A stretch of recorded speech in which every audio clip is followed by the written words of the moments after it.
L'entreprise que j'accompagne est une société de type FinTech, créée dans les années 2000, qui a su cependant recréer son offre en améliorant l'ensemble de ses indicateurs clés, taux de transformation, croissance, etc.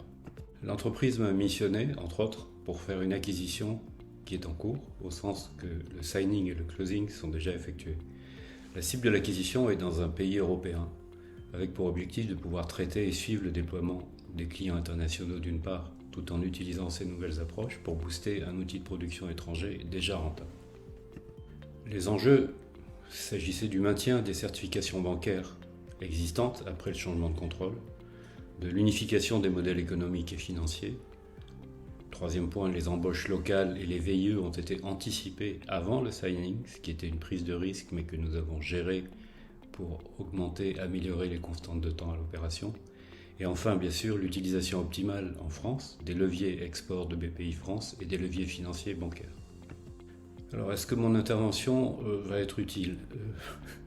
En réalité, nous travaillons en logique de résultat dans un contexte assez binaire, c'est-à-dire qu'un objectif est atteint ou ne l'est pas. Il n'y a pas de demi-mesure.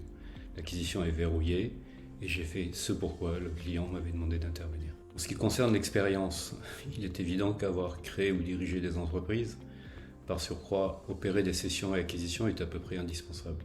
Pour utiliser une métaphore, on ne s'aligne pas sur un circuit automobile si on ne sait pas piloter, et en particulier partager son expérience du pilotage avec le chef d'entreprise.